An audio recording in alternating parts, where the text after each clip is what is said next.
Monsieur le Président, Mr. President, Mr. Secretary General, distinguished delegates,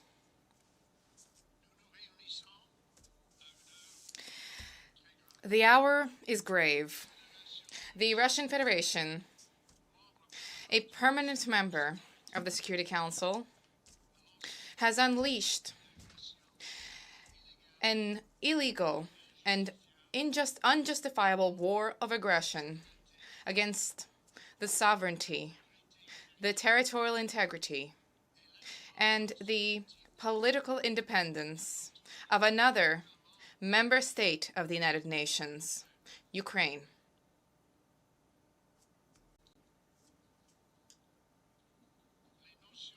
The actions of the Russian Federation constitute an egregious violation of the Charter of the United Nations and of its purposes and of its principles. The sovereign equality of all states, the right of all people to self-determination, the peaceful settlement of disputes, and the prohibition on the use of force.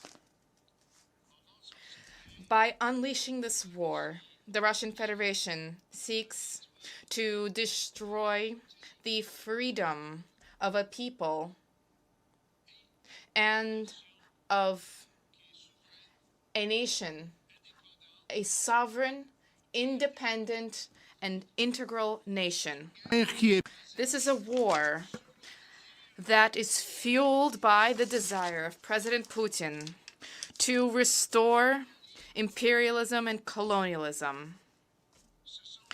These are the days against which the members of the United Nations have been fighting for generations. And the Russian Federation, once again, has prevented the Security Council from exercising its primary duty, that of protecting the peace, that of the maintenance of international peace and security. We are gathered here today because the Russian Federation has yet again illegitimately exercised its veto right, which we continue to view as illegitimate, as it has done on a number of other occasions. And the Russian Federation has now turned its threat to Ukraine, Europe, and the entire world with the threat of nuclear weapons use in a flagrant violation of the joint statement of the leaders of the 5 permanent members of the Security Council this past January. Mr. President, it was in January of this year that members of the P5 agreed that a recourse to the nuclear option, to the nuclear threat, to the nuclear possibility was wrong. They admitted that no one could win this kind of confrontation.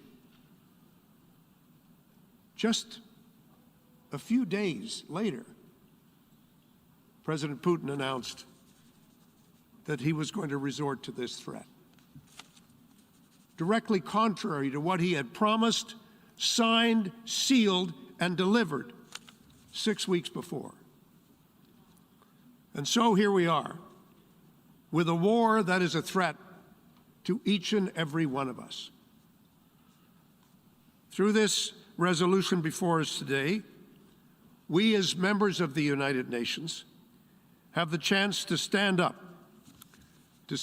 in defense of a free people and to rebuke the evil notion that might makes right. And now we must all step up and stand up. Canada urges all member states to unequivocally condemn Russia's actions and to vote in favor of the resolution that is now before the Assembly. Russia has not been alone in undermining these foundational norms and rules, Mr. President. Belarus has also violated its obligations under the UN Charter and under international law. By allowing Russia to use its territory to invade and launch attacks against Ukraine, Belarus is aiding and abetting Russia's illegal war of aggression. Belarus's decision to send its force into Ukraine and to revoke its non-nuclear status are all completely unacceptable to us and completely incompatible with its obligations under the Charter of the United Nations. Mr. President, there must be accountability for these actions. As Russia has escalated its unjustifiable attack on Ukraine, its forces have encircled and shelled Ukrainian cities, targeting, killing, and maiming innocent Ukrainian civilians, children, women, and men. They are bombing civilian objects, hospitals, schools, kindergartens, apartments, and homes. They're looting and forcibly displacing civilians. Many hundreds of thousands have fled in freezing temperatures, seeking shelter across Ukraine's borders. There are credible reports that Russian forces are using prohibited weapons, including cluster bombs, and imposing siege warfare on Ukrainian cities. This is not news that comes in last week, news that comes in this morning. Pictures one can see visibly on social media as to what is taking place. Very different from the wars that have been waged in the past. We know what is happening in real time, and it is completely abhorrent. Let me be very clear, Mr. President. These are violations of international law, and they are acts that could amount to war crimes under international humanitarian law. Those acts flow directly from decisions that were made by President Putin and his inner circle, that were enabled by Belarus and their leaders, and carried out by Russia's armed forces and its proxies. These crimes began with an idea. What was the idea? We don't have to invent it. All we have to do is read President Putin's speeches and watch his declarations. The idea that a group of people are lesser, unequal, and unworthy worthy of the protection of the law. The idea that a people, in fact, do not exist as a people, that they don't have a right to be themselves, that they don't have a right to their own nation, to their own country, that they have no right to the protection of the Charter. The way Vladimir Putin describes the Ukrainian nation and its supporters over many generations fits the description of the idea that I have described. And it's that idea that lies at the heart of the acts that follow, because actions don't come out of the blue. They don't come out of nothing. It all starts with an idea. And yet, with a terrible sense of irony, President Putin has perverted the very notion of genocide by alleging that genocide has been committed in Ukraine. I must stress, there has been no such finding substantiated by any UN or independent organization. And as my colleague from Brazil said, just speaking before me, if there are complaints, and obviously there have been in this chamber and in the Security Council with respect to the treatment of the Russian minority in Ukraine, even if those complaints were fully justified, they are not an excuse for war, and they are not an excuse for the aggression that we have seen. Ukraine has filed its own application under the Genocide Convention to the International Court of Justice. Canada takes the allegations filed by Ukraine with the greatest seriousness, as it does the decision of the prosecutor of the International Criminal Court to begin an investigation into potential crimes against humanity. These decisions are not taken lightly, and they have the most serious of consequences. But I want to stress It is the International Court of Justice and the International Criminal Court that are the places for these allegations to be dealt with, not the battlefield, and never by unilateral aggression. That's why we signed up to the Charter. We signed up to the Charter because we agreed that we would subject our disputes to processes created by us over many, many arduous years and debates. What would be done in the event of a profound difference of opinion between states? We don't go to war. We go to the negotiating table. We go to court. We go to mediators. That's how we resolve disputes. The other way lies madness.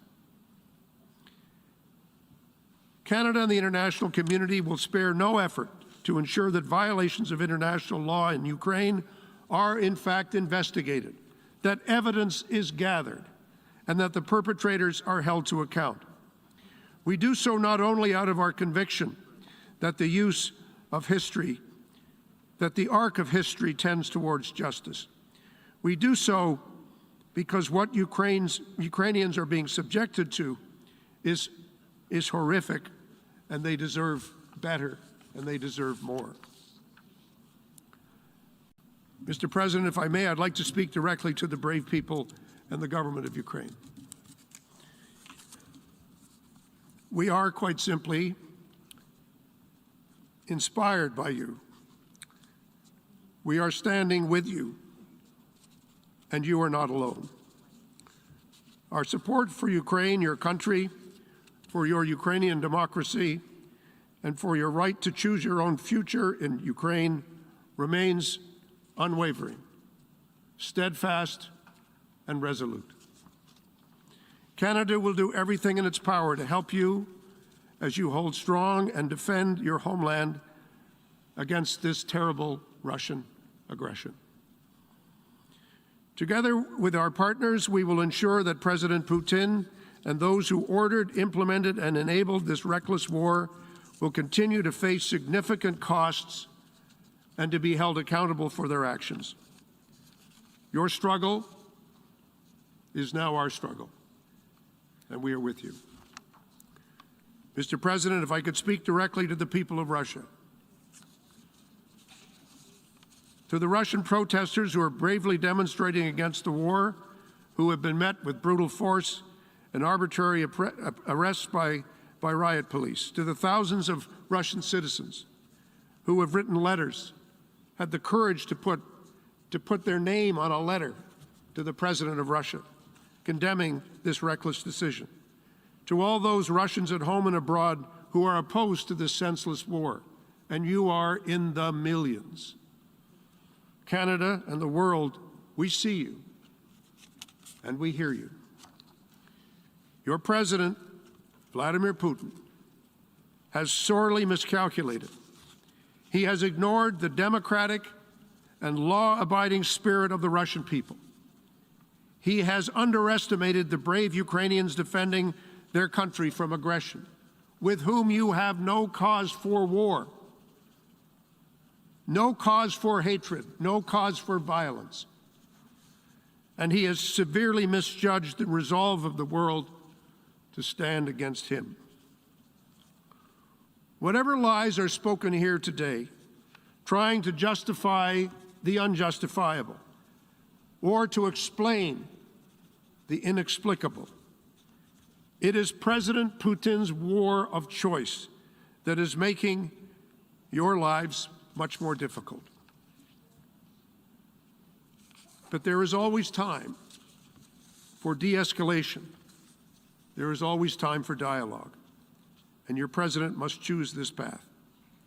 Should he not, I believe it will show just how much contempt he has for you and for the future of your country and the planet that we live on and share together.